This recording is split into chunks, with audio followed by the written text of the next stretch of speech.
Welcome to Band Talk with Charlie Mangini and friends. The only podcast where it's okay to talk in band.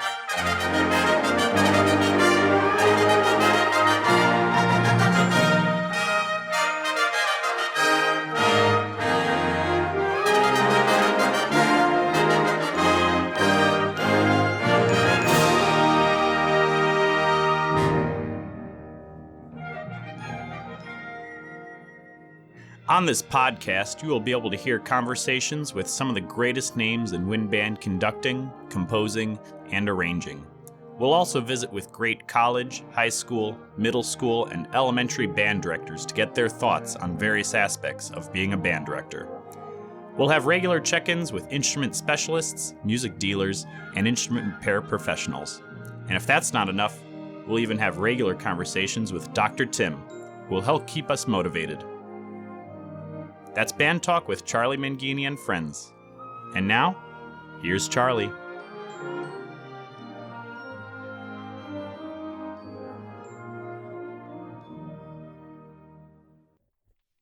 Welcome to Band Talk with Charlie Mangini and friends, and this is our 11th podcast, and today we have another great set of conversations for you. Before we get to those conversations, let me share these thoughts. I'm continually reminded how unsettled things are in the world, and especially in the world of education. This week, the California State University system announced that classes for the fall will be online.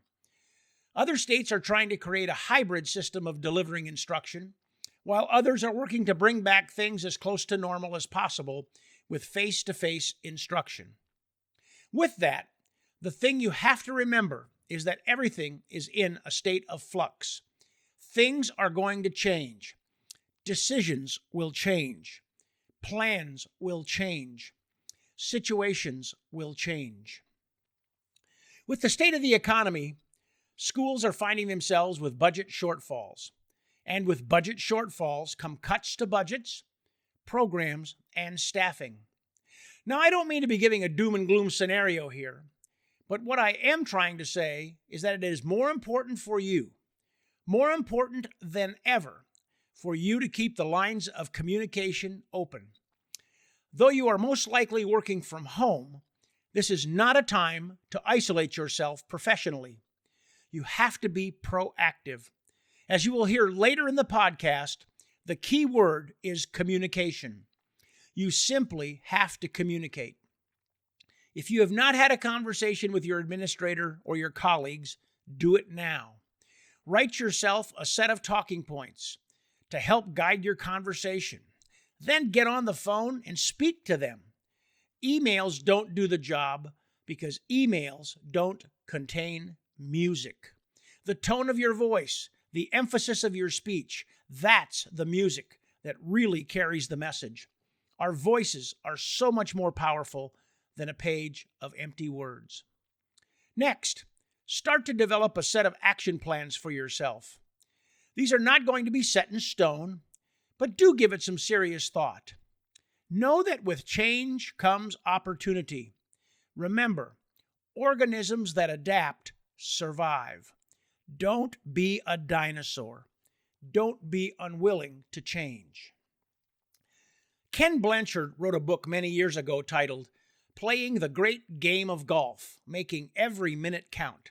And in this book, he provides 7 reactions that people have when they need to make a change.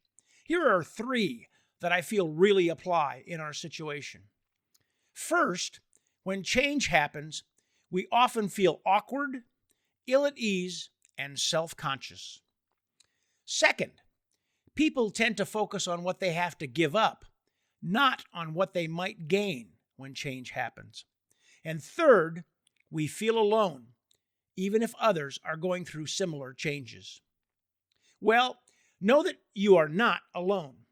And if you start to circle the wagons and communicate with your colleagues, parents, students, and administrators, if you will engage your professional networks, your music dealers, resources within the profession, retired teachers, college faculty, business leaders who too are going through these times, you'll find that you have the knowledge, strength, and resources to get through this successfully.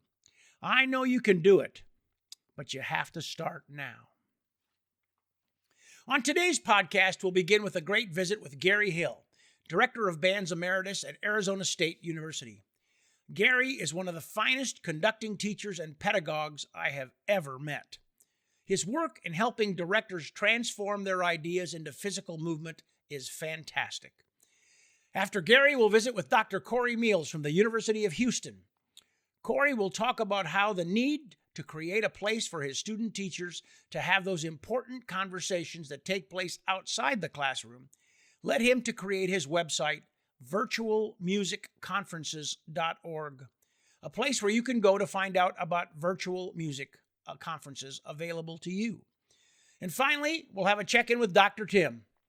Tim and I talk about the fact that the need for music advocacy has never been greater, and we offer some ideas for you to consider to implement into your program. That's Band Talk. We'll be right back.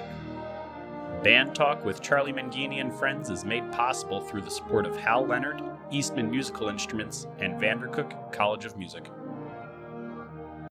Our next guest on Band Talk with Charlie Mangini and Friends holds a very special place in my heart and in my life. He was a guy that said, "Come on, I'll help you. I'll show you the ropes," and did me very, very well when I was working on my doctorate degree at the University of Missouri, Kansas City. And his name is Gary Hill. Gary, welcome to the podcast. Thank you, Charlie. It's a pleasure to be here. Well, it's my honor. It's just great to see you again and great to have you with us. You know, Gary, I remember you were at East Texas State University and you had come to UMKC, although I had not learned about it yet. And I got a call from our mutual friend, Bob Buckner, who was doing a marching band camp at Commerce. And he said, "Hey, Charlie, you know, Bob Buckner here." He said, "Man," he says, "you know this new guy at UMKC?" And I said, "No." He said, "Oh, man," he said, "you better get to know him." He said, "He's the real deal." And that was, you know, and he went on and on and on, talked about you. So I reached out to you, and we were going to the East Kansas Band Directors meeting, if you remember that. And I do. wanted you to go along. And we met alongside of I-70, and you were parked there and I was parked there, and we went up to the next exit. You jumped in the car and we went to Lawrence, Kansas, and the rest is history. You know, you have an amazing memory. I had forgotten that detail until you just said it, and now it's as clear as day. Yeah, changed my life. I'll tell you that the call from Bob Buckner and the pickup alongside the interstate. So there you go. There we go. So Gary, if I remember correctly, you were in Jim Griffith's band in Plymouth, Michigan, and then went to the University of Michigan to begin your college career. Is that right? That is correct. And so what do you remember about your early years at Michigan? Oh, my goodness. Well, first and foremost, as a 17-year-old freshman, having the opportunity to play in Dr. Ravelli's last band and go on a tour of Europe with him and so many astonishing musicians certainly put a mark on me that has lasted with me the rest of my life. I remember the amazing teachers there. The faculty was phenomenal, as they still are. Elizabeth Green as a conducting teacher and violin teacher, all of the faculty members who taught wind pedagogy classes, every one of them fantastic. And then, of course, I also remember putting myself through school, working terribly hard and practicing my tail off. Yeah. So when you graduated from Michigan, what was your first job after that? I was very, very fortunate to be hired by the West Bloomfield Public Schools, right outside of Detroit. And there I taught high school, all of the classes that one normally teaches as a high school band director, jazz band, concert groups, marching band, and so on. And then I also taught beginners at an elementary school. Wow. Following that, I was lucky enough to get a job at Traverse City and did similar things and also taught some junior high there as well. Yeah, and I was talking to Bob Reynolds earlier today, and he attested that you did a fantastic job at Traverse City. He couldn't say enough nice things about you, so you're going to have to send Bob a check for that. Well, thank you. That's very kind. So, Gary, what do you remember from your time as a high school band director? Wow. Well, first and foremost, Charlie, I was fortunate to work with fantastic students, both at West Bloomfield and Traverse City. And in retrospect, I realize how incredibly patient those students were with me because, like every beginning teacher, I had a lot to learn. They were wonderful teachers of mine. I remember also realizing very early on how little I knew compared to what I thought I did about everything, especially instrumental pedagogy. And so dug in and studied as hard as I could, asked a lot of questions, invited all kinds of people to do clinics on every instrument, and grew as rapidly as time would allow me to grow. So how did that experience as a high school band director make you a more effective college and university teacher? Oh, without question, the pedagogical knowledge I gained helped me at the university level because even though students in universities are studying with their own private teachers, one still has to teach in ensembles first, but also one has to be savvy enough to know uh, what the students are doing well and to be able to resonate with them in that way. So I think the depth of pedagogy coming in was important. Organizational skills that one learns to survive as a high school band director were critical, and certainly just understanding from high school students the standard progression of operant behavior, if you will. And that is that for every antecedent, there will be a behavior, and then from that, a consequence. And learning that cycle early on and remembering it is helpful. Yeah. So when I met you, you already had quite a reputation for being an incredible conductor and a conducting teacher, and I can attest to that. I mean, during my time when I was working on my doctorate, I was constantly amazed, and I learned so much. So, when did that interest in conducting and developing your skill really begin to manifest for you? Well, Charlie, first, thanks for the kind words. Um, they began to manifest before I even had a clue about what I was going to do for a living. After my freshman year at the University of Michigan, prior to having conducting classes or anything, both the junior high and high school faculty at my hometown in Plymouth, Michigan, invited me back to work with bands during the last month of school since the university was all done. Those opportunities and receiving feedback from practicing teachers, even before I had conducting class, launched me down the road uh, that ended up being my career. Uh, that next year, of course, I started conducting classes with Elizabeth Green, and those were phenomenal. But I have to tell you that ending up as a band director was purely an accident, and I was determined that I was going to be a performer, and I wanted to be a performer, regardless of the fact that I was a music education major, which also, by the way, was an accident. And I can tell you that story if you'd like, but uh, I really had planned on being a performer and told Elizabeth Green and others that, and then had the opportunity to start working at West Bloomfield High School sheerly because somebody had to take a maternity leave. And I tell you, by Christmas break, I never looked back. Fell totally in love with the whole idea. Later, as I was working as a high school band director and doing my graduate work, I had the chance to work with Bob Reynolds and then Fred Fennell, and both of those people were tremendous influences on me. So, as a conductor, before I start thinking about what I should look like on the podium and what the music needs to look like, what do I need to do? Well, first of all, in this day and age, every one of us has the opportunity to listen to the piece that we're about to prepare. And I'm one of those people who believes in listening to as many versions of it as possible. If you're premiering a piece or doing a brand new piece, at least listen to the MIDI version. Get some sense of it. Then do your homework. Find out about the composer. If it's a living composer, that's easy. If the composer's no longer living, do your research. Find out everything you can about the context of the music you're about to learn.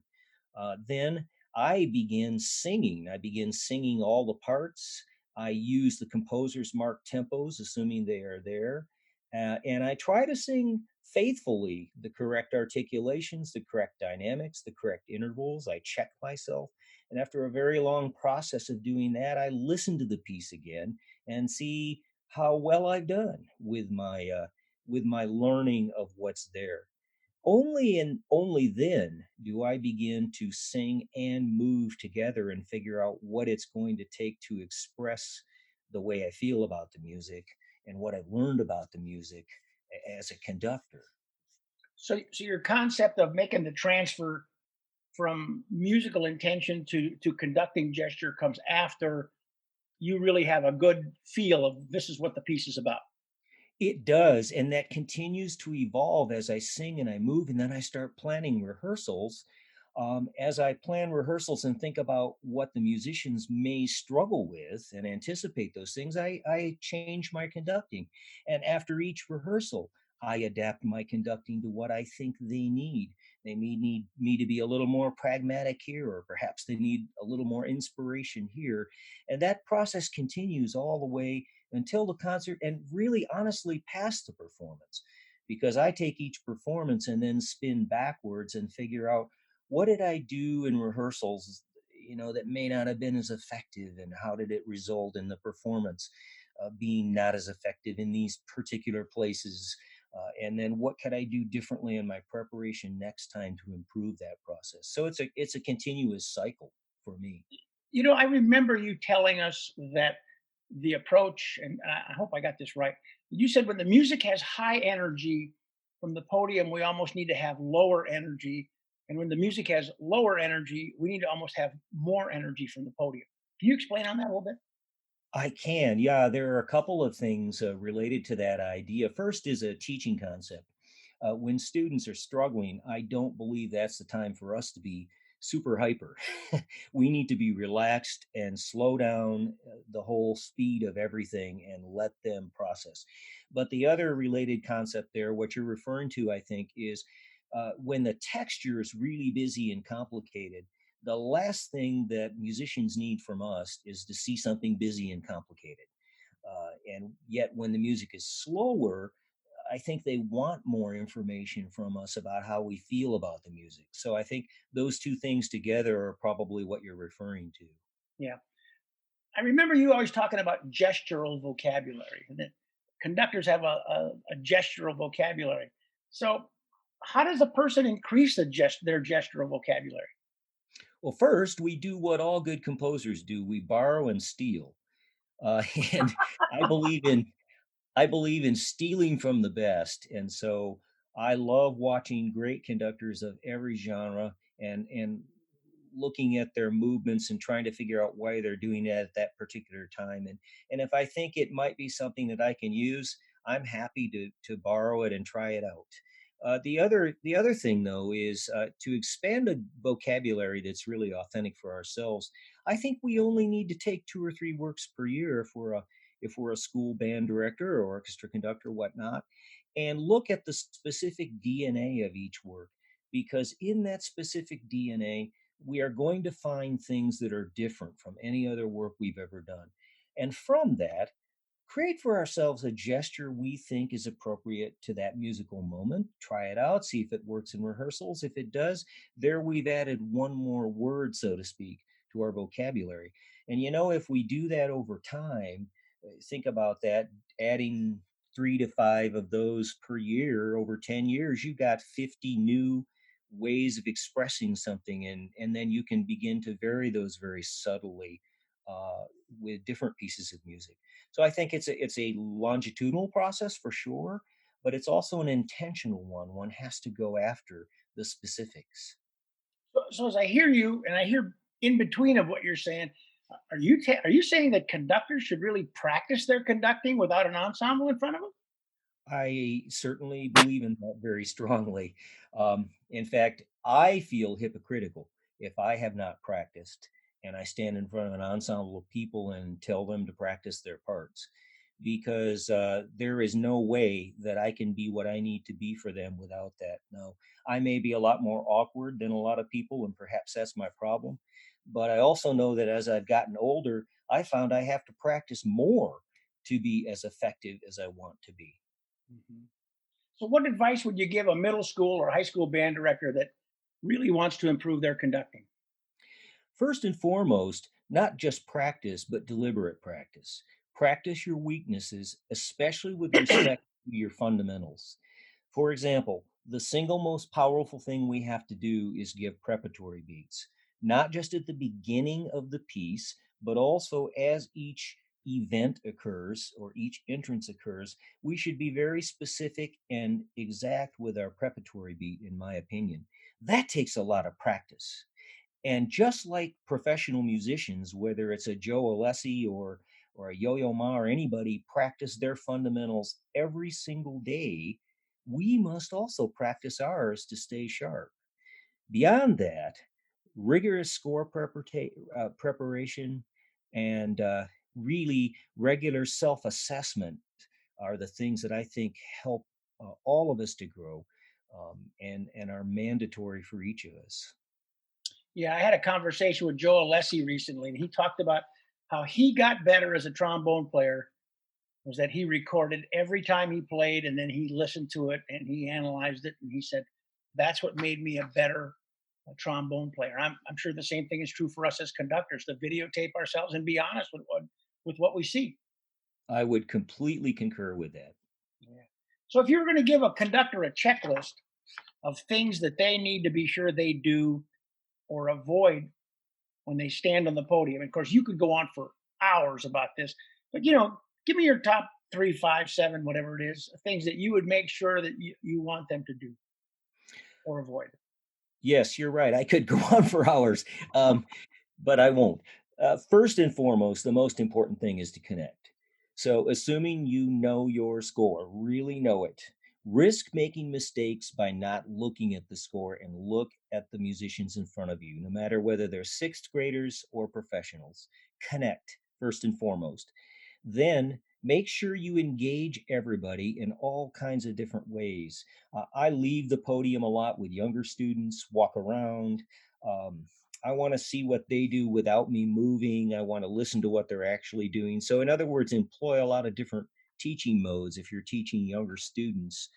And I think also, Charlie, something very important for me is to use the power of not yet. In other words, I think it's imperative that we reward the results of effort, but not the effort without results. And I think this is confusing to people because of our long history at this point, decades long history with the sort of uh, everyone gets a trophy movement, for lack of a better word. Mhm. Students know when you're being honest and when you're being dishonest. And this has nothing to do with being mean or personally demeaning or anything like that. It simply is use the power of not yet to be honest. Say to somebody, we aren't there yet, but I appreciate what you've done. Let's keep working down this path. I know we're going to get there. That's different than saying, that's really good now, because the student knows it's not really good. So why be dishonest? So reward the results of the effort, not the effort without results. Mhm. The last thing I'll say is I think all of us should record our rehearsals or videotape them and strive to be at least 80% co-verbal or nonverbal. That's hard for every one of us because we love to talk, and certainly teaching involves some talking, as does any other endeavor. But if we can get to a point where we're pretty much 80% on the music, um, that I think is a wonderful goal. So, Gary, when you're not occupied with conducting or music, how you spend your time? Wow. Well, of course, any of us with families try to spend quality time with pursuits as a family. But I also read a great deal, Charlie, and I love to train my dog. I have fallen in love with uh, the sport of agility, dog agility, and I love dog training. Wow. Are there any transfers that you can make between training a dog and conducting a band? Believe it or not, there are incredible transfers. Oh, come on. So, no, first and foremost, Training in continuous growth of foundational skills with a dog is something, again, that every good professional musician does. No professional musician stops working on their fundamentals because they made it, right? In Right. fact, if anything, they might intensify their work. I've discovered that world class dog people do exactly the same thing. Despite how good a dog gets, they keep training the foundation and fundamentals just like we do as musicians. As a handler running an agility course, you wouldn't believe how similar that is to conducting a group. It's uncanny. The difference is a dog never forgives your mistakes. In other words, the dog doesn't know you made a mistake. They just simply do what you tell them to do. So if you turn the wrong way, move your hands the wrong way, they're off course. And of course, whose fault is that? It's yours. So our musicians are very, very forgiving in that sense. But honestly, the cycle of engagement or looking for commitment, cueing the next event, and making sure you stay connected is exactly what we do as conductors. It's uncanny what the comparison is. Wow. So I understand that you're launching a new in-depth online course study for directors, and really dig into conducting and helping people with their conducting. Can you explain the concept and what your plans are? Absolutely, and thank you for asking about that. I had planned to launch this fall a 6 month virtual symposium. The reasons for that are these. I've done a lot of conducting symposia and workshops in my life, and one of the comments that is consistently made is, "Man, I wish I could do this with my own group," or "I wish I could do this for a longer period of time than 2 or 3 days or a week." So I've been thinking about this for a long time. Doing something over a 6 month period where people get a chance to really work at their conducting, try it out with their ensembles, get feedback from me as they try things out, and gradually grow. Well, obviously, when this crisis hit that we're currently in, it seemed to me that there might be a lot of teachers out there who would like to take the opportunity to grow now while they have even more time to devote to their own personal growth. So I decided to push the launch of this forward. And indeed, we're starting registration tomorrow and starting the course next week, and it'll run through October. I'll be giving the teachers and all the registrants weekly challenges, and those will encompass score preparation, the art and craft of conducting, and rehearsal methods. I will be giving monthly webinars with myself and guests that are devoted to professional growth and sort of wide open questions and answers. And I'll be reviewing people's video excerpts from the past and answering and responding to all questions pretty much 24/7 as I can. So I think, uh, I hope at least that this will be of value to some members of the profession. And I look forward very much to refining my own online teaching skills because I think this is a direction that all of us are going to end up going eventually. So do you have a website for this, Gary? There is not a website. However, there is a Facebook page called The Complete Conductor, which is the name of the symposium. And if anyone would like more information, they can simply ask to join The Complete Conductor or send me a message via Facebook, and I will respond appropriately and let them know how to get more information. Yeah, because there's a good chance your class is going to be already started before we air this conversation that we have.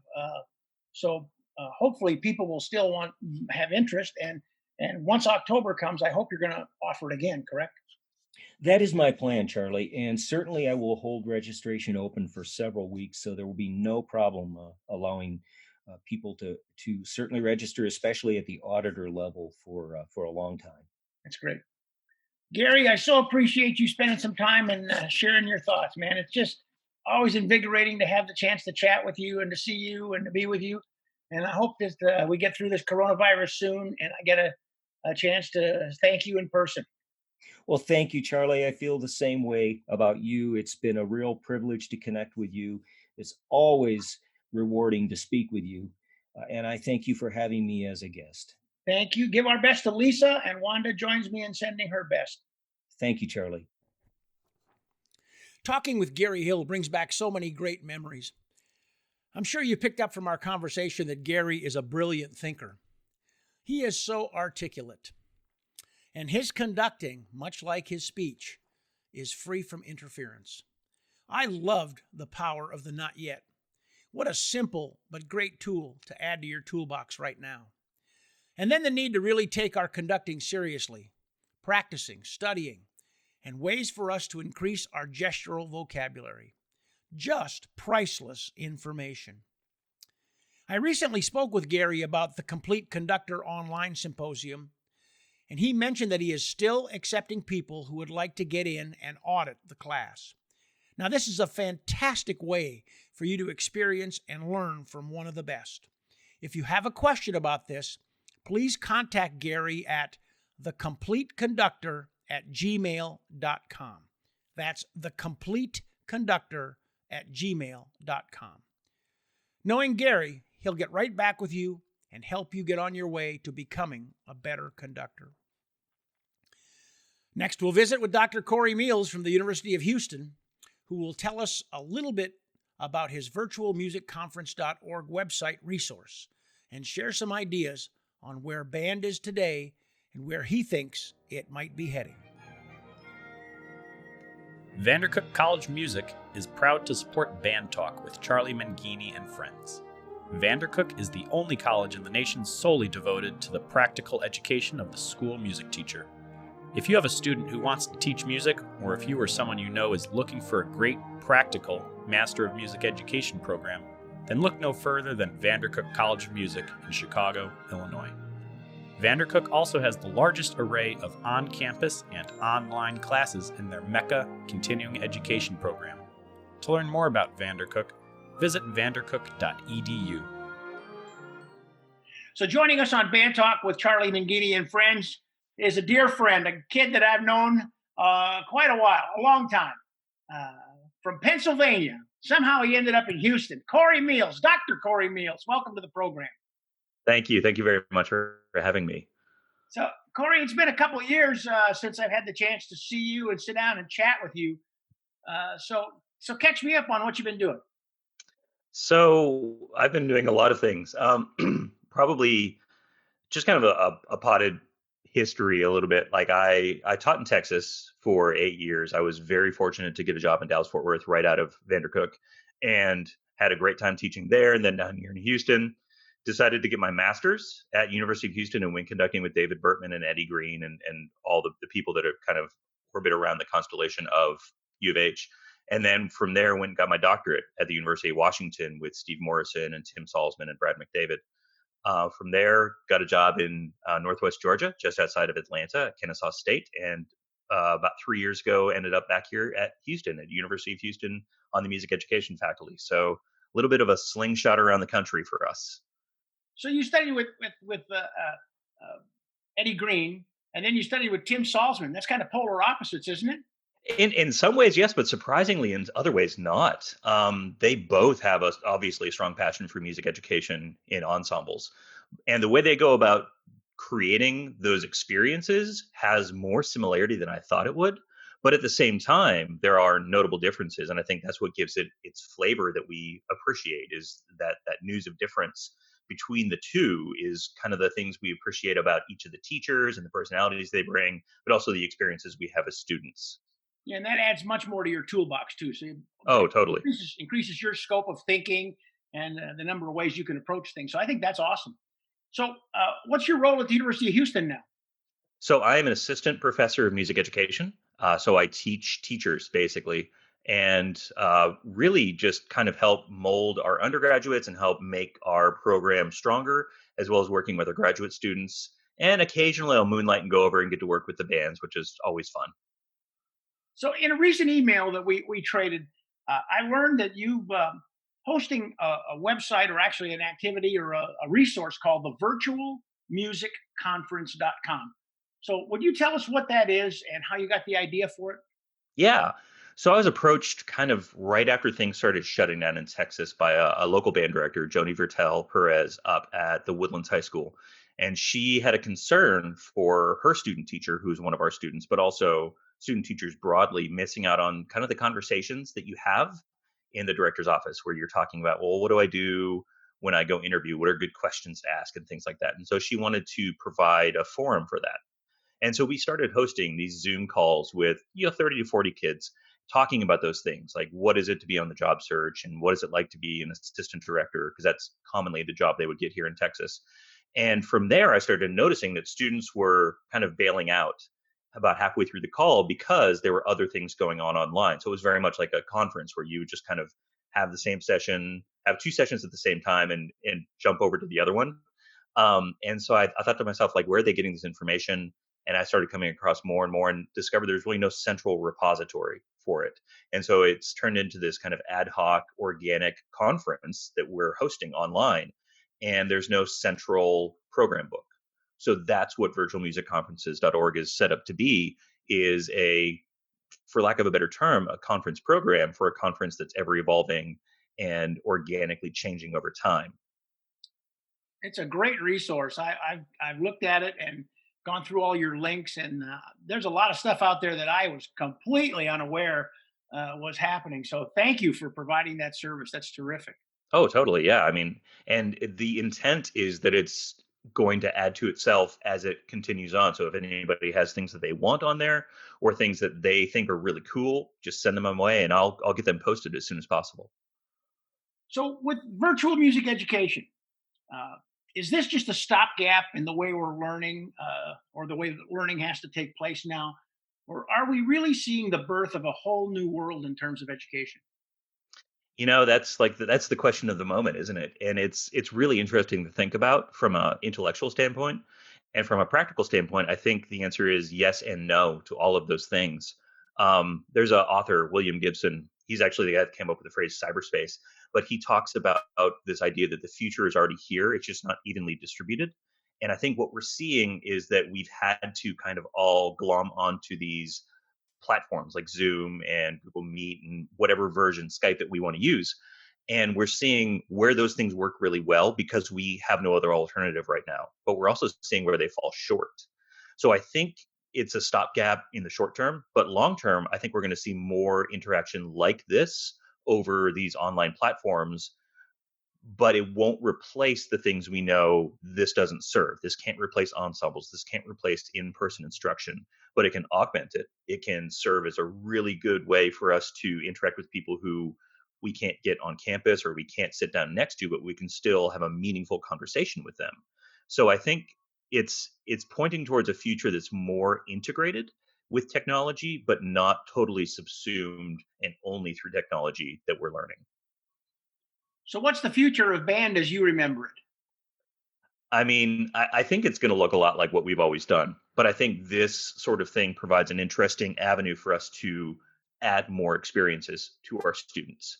I do think short term, we're going to put to test everyone's comment that is kind of really commonly said of, chamber music is the thing that really helps us grow as musicians, because we might not have the opportunity to have groups bigger than 8 or 10 just because of CDC rules in the fall if we're back to in-person instruction. So we may kind of get to put that to the test and see what kind of growth we see in our students from a musical perspective. In terms of the way technology is interacting with what we do in the band space, I see a lot more what we would call Skype rehearsals or Skype rehearsals, where you kind of have a composer or a conductor, somebody come in and give you feedback from a virtual standpoint. And I think one of the cool things about that is the range of people you have access to. We all think of music as this very hierarchical setting, but what this is showing is that, I could reach out to anyone or you could reach out to anyone and stand a good chance of getting their attention because we all have time now. But also it shows that we can get people in to talk to our students who we might otherwise think were inaccessible. When I was teaching at Vandercook and I was doing graduate classes, and we'd be doing things that dealt with repertoire, I always encouraged the students to go and call the composer. And they would always be hesitant. Oh, the composer wouldn't want to talk with me. And I said, well, when you talk to the composer, they're really talking about their favorite subject. I mean, they're talking about them and their music, and they've always been accessible. But I think with through technology now, not only are they accessible to the teachers, but we're making them accessible to the students, and they're making themselves accessible to the students. And I think that's just fantastic. Oh yeah, I completely agree, and that's a really good way to kind of paint that because it democratizes that access to the composer. And I mean, my wife, she has a business where she represents composers not as an agent but as a business person. She kind of does a lot of the back end work for them, and they all love these sorts of interactions with students. They get a lot out of it, and it's such an important thing that I think we undervalue as teachers in terms of the way our students interact with the works. To actually see the person who wrote the notes that the students are playing is immeasurably beneficial to them. You mentioned you taught high school band for 8 years in Texas, and then you ended up at the University of Houston, and you're back there teaching. And we all know in Texas, band is it's another world. I mean, it's more than just a class. In many areas, it's a sport. So, what's going to happen to band programs if there's no football in the fall? That again, that's another hot question right now that I think I think they'll be okay. I think they'll survive. I think there's enough community support for what they do and the value they bring to students, both musically and just personally, developmentally, that they will weather this storm. I think they're going to look different. I think that might end up being, from a silver lining perspective, a better thing because it's going to force us, as this entire pandemic has, to reevaluate what's important to us. And the one thing I'm noticing is band directors online are, they're doing assignments. They're having their students do projects through the Acapella app or through smart music or things like that. But the biggest thing that all of them are reporting is that they miss their students miss each other, and that community, that bond that we all share, and this is universal, it's not just in Texas, is the most important aspect of what they do. And I think recognizing that is really important, especially in a state like Texas where we are very competitive. And we, like you said, it is a whole different world down here. And sometimes we lose sight of that connection being the vital piece. And so I think that is going to help strengthen our programs down here in the future as we move forward out of this. Corey, I met you through your dad, Tim, who was a timing and penalties guru for marching band and drum corps, and one of the greatest people I've ever met in my entire life. And I remember those days when I was judging and he was working on the field and all those competitions. And I was thinking, if competitions can't be held in stadiums with screaming parents and fans and dads hauling timpani and all that stuff to the sidelines, are we going to see the demise of competition for band or drum corps? Uh, and do you see the development of a virtual band competition circuit? I want to say yes in terms of development of virtual band competition sort of thing, but the demise of competition overall in terms of in person, yeah, I think it really depends. It really depends on the science of a vaccine, or in the case of the newer Ebola drug, I think it's called remdesivir, that works as a treatment. All of a sudden, it becomes a manageable thing versus this scary existential threat. So I think as that develops, we'll get a clearer picture of what it's going to look like in terms of competitions and things like that. That being said, I personally don't know what a virtual marching band competition would look like and how that would be structured and how those pieces would work together. I know there is a virtual drum corps that's starting up that's going to be, from what it sounds like, a virtual choir, like Eric Whitaker's virtual choir, but in drum corps setting. I still don't know what the product's going to look like, so I guess it really depends on what the creativity of the field produces. If it's something that people get a lot out of, then it might develop in parallel to or to replace. And if it's just kind of a one-off interesting thing, then it might go away and just be like you talked about earlier, a stopgap. Yeah.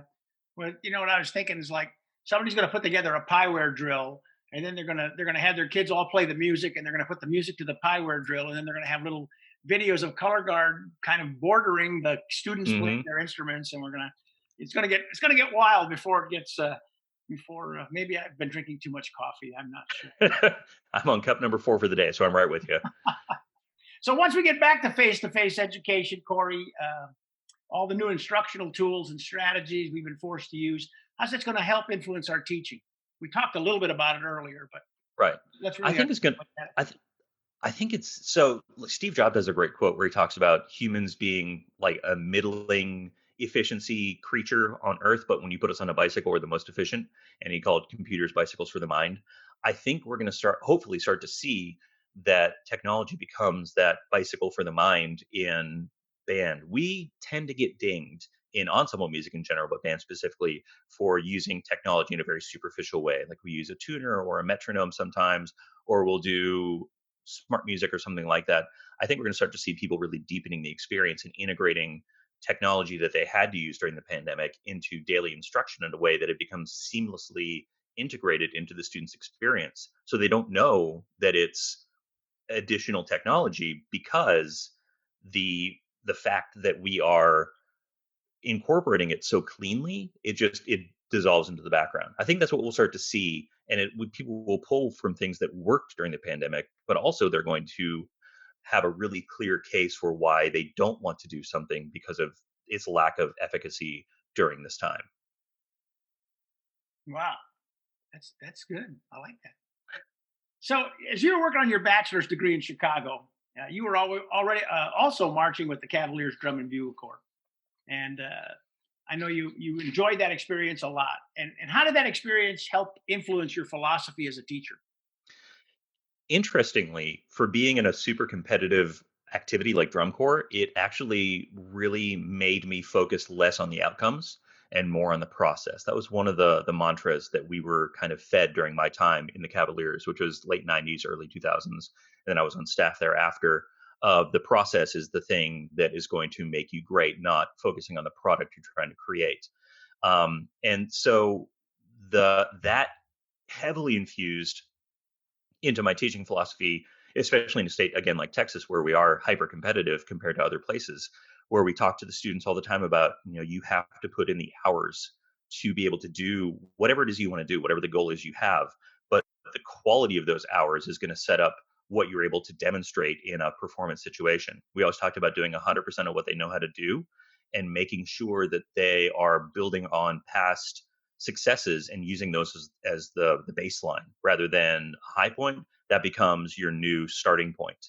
And so that I pulled a lot out of my experience at the Cavaliers because it was so infused with this, competitive winning ranking sort of thing that we were very kindly shielded from that by people like Jeff Fiedler and Bruno Zuccolo and Drew Shanefield, our caption head when I was there, as well as David Bertman, that we were focusing on how do we get better as performers and musicians, as individuals, and letting that process show up in our performance and the thing that's evaluated. So, Corey, one of the things that's always impressed me about you is when you were a student at Vandercook, you not only were totally engaged in the curriculum and all the things that were required or asked of you there, but you had this whole other agenda going on the outside that few people knew about. And that agenda was like, I got to learn, I got to learn, I got to learn, I got to learn. And you put yourself in a position where you experienced so many more things than any other kid that would have gone to school and just paid his tuition and showed up for classes. So, with that in mind, last question. If you have a student and that asks you some advice on how best they could improve as a musician, what would you give them? That's a great question. I think the best advice I can give is say no as little as you can, say yes as often as you can, and be okay with making mistakes as long as they're good mistakes. One of the things that even now at age 40, I still struggle with is this idea of failing forward or having constructive mistakes or constructive failures.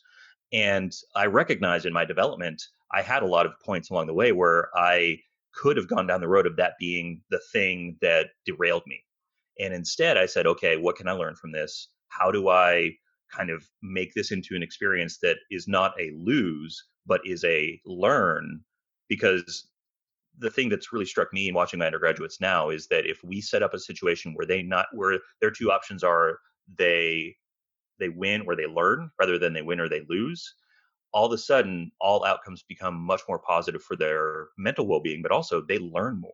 They get stronger as teachers. And so that would be my suggestion to anybody is put yourself out there, say yes as often as you can, and set yourself up in a way that either you win or you learn. And often if you learn, you also win. So win-win.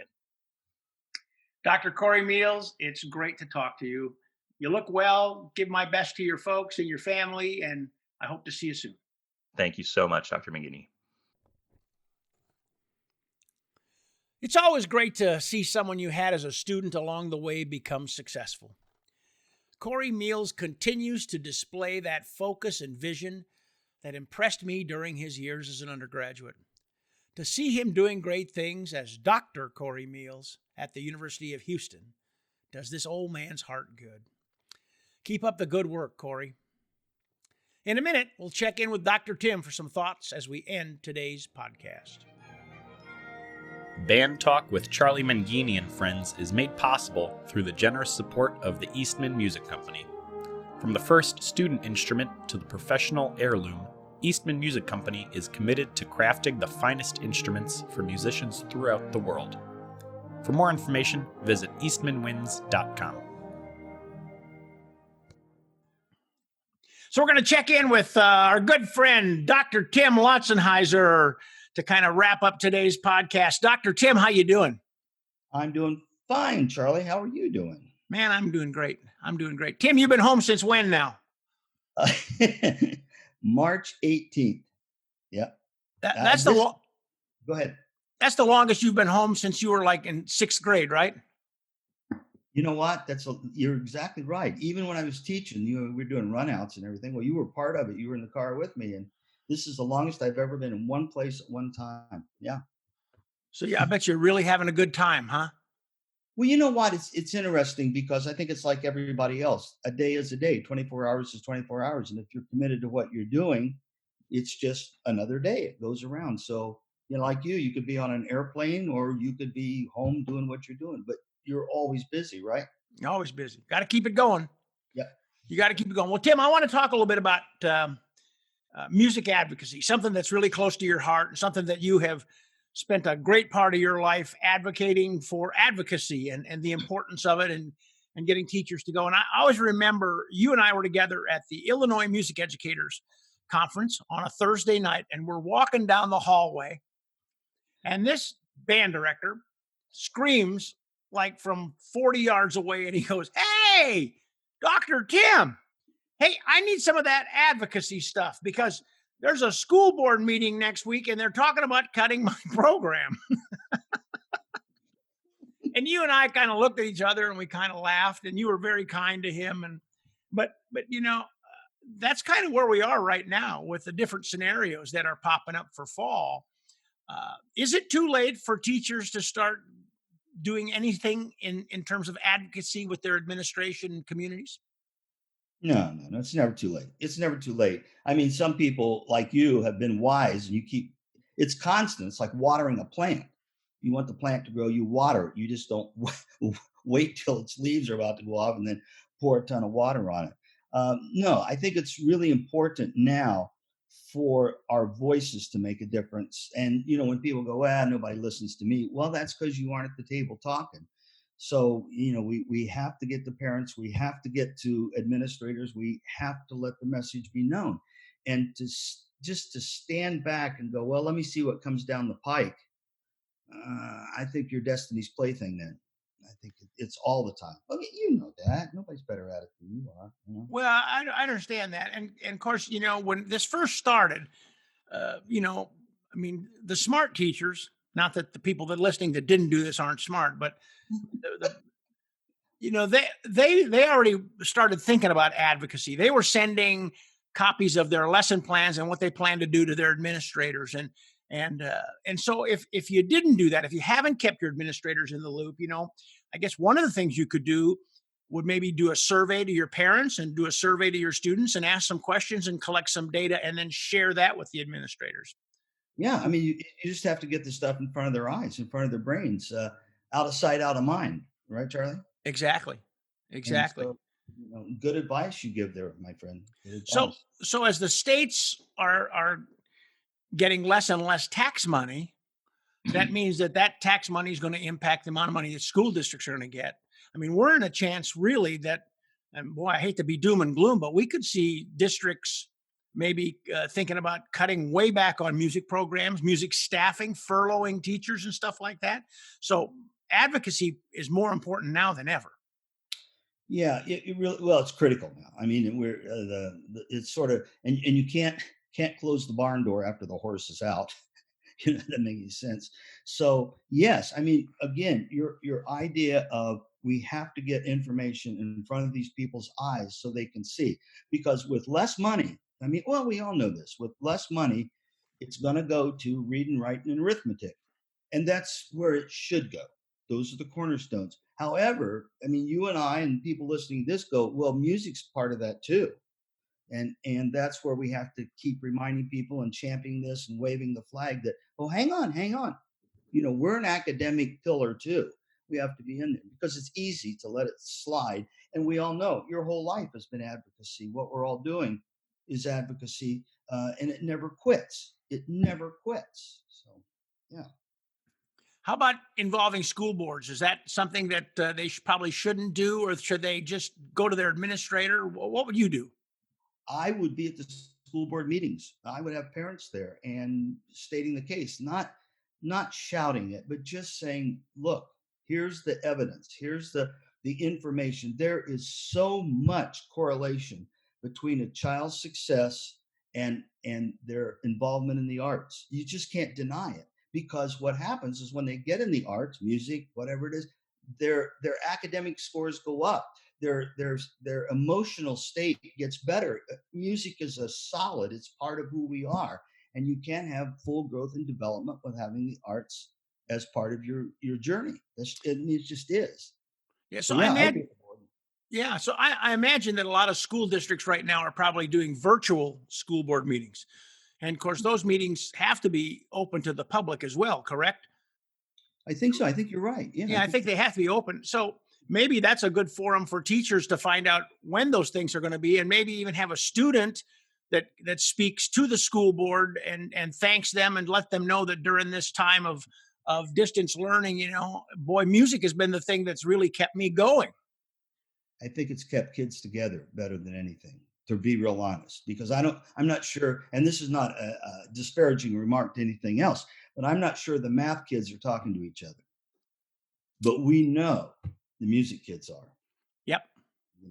That's their family, that's their culture, that's what they live for and live on. And so yeah, that's a great idea. Have a student talk to the board. Man, there's nothing louder than the purity of a kid's voice. Yep. And the younger, the better. Oh, amen. Amen. The, Absolutely. the younger, the better. So, what do you think for fall? What do you think is going to happen? You think the schools are going to open? You think it's going to be like sporadic? Some states are, some states aren't. I mean, we've already seen several things happen. We've seen that the University of California state system, Fresno State, and those universities have already said no in-person classes for the fall. We've already seen Ohio music educators say there will be no all-state band at their state convention in 2021. So we're already starting to see things where people are making bold statements. On the other hand, we've got colleges and universities and high schools, and they're planning to have face to face. So I mean, do you think education can exist with multiple systems in place? Maybe it kind of already has in some fashion. I mean, no two are alike. I think what we know for sure is we don't know anything for sure. And we're all making plans and blueprints based on what we think is going to happen, which is great. I mean, contingency plans we have to have, but I think it will unfold as we see it. We're going to open our doors regardless. Well, that may not be true. Yeah. And it may disappear and everybody's back in action and downshifting too. Yeah. Those are You know, great. yeah, Covey always talked about having a paradigm shift. And I think probably teachers right now need to force a paradigm shift on themselves and create 10 different scenarios that could happen for fall. If this happens, then I'm going to do this. If that Yeah. happens, I'm going to do that. I mean, right now, I think teachers need to be concerned with two things. Number one, when schools reopen, that those kids' butts are sitting in their seats. So Yes. whatever they're doing online and with parents and with the faculty and the colleagues, administration, they got to make sure that they're advocating for kids to come back and be a part of the program. Yeah. The advocacy, as we all know, has to be student centered. It has to be about the student. And that's because the most important thing to parents are their children. It has to be about the student because that's part of the whole learning possibilities. And to, Mary was talking yesterday, Mary Lurson, who's great. She said, there's 3 things you have to be ready for. chamber music, and chamber music. That you may have to be ready for that, where kids are 5 of them in a room, and Yeah. so we don't know. Yeah. That's gonna be pretty hard though, with programs that have 2 directors and 300 kids in it. Yeah. Well, now here's another thing. Here's a positive spin to this. You could actually get more kids involved. You could actually get more people involved if there's some virtual part of this too, where Uh-huh. we see it this way. And like, as you said, great paradigm shift. Wait a minute. We can have all this going on all over. So, music for every kid is always mine. So I think Yeah. you're right. Spot So on. so last question this morning. Yeah. Recruiting kids into band for fall from a distance. Any thoughts on that? Yeah, I'll throw one to you and you can ricochet it. Communication. Go. Well, I'll let yeah, you- I mean, that's it, right? It's going to be teachers getting to parents and kids and talking about the program and sharing. And we've already seen some people that have done some great videos online to entice kids. And yeah, they've got to let them know that they're there. But yeah, that's going to be something that again, they're going to need to get together with their staffs, their administration.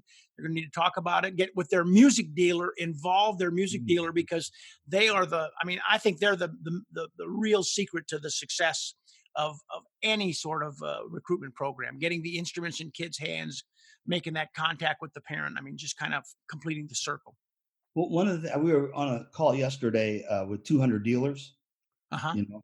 And again, not to find the silver lining or be Pollyannish about this, but it's exciting to see the language change from, well, this is my territory and this is my territory, to what can we do collectively together to get the entire community, entire, meaning the whole educational system, to recognize and make sure music is in there. And to see those people lock arms like that, man, that's exciting. So, yeah. So we got to, what did the old mayor from Chicago, Rahm Emanuel, say? Never let a good crisis go to waste, right? Yeah. Take advantage of it, find the things that we can use to our advantage and run like hell, right? Well, and Darwin was right. The strong shall survive. Yeah. Yeah. So it'll be. Dr. Tim, thanks for sharing a few minutes with us this morning. We'll check in again. Okay. Good to see you, Charlie. I love you, pal. Bye-bye. Love you too, man. Yeah. Bye-bye. Always great to catch up with my dear friend, Dr. Tim. He's simply the best. Well, that's Band Talk with Charlie Mangini and friends. Next week, we'll have a conversation with composer Michael Sweeney and visit with Dr. John Clymer, Director of Bands at the University of Wisconsin-Milwaukee. Thanks for listening, and have a great week.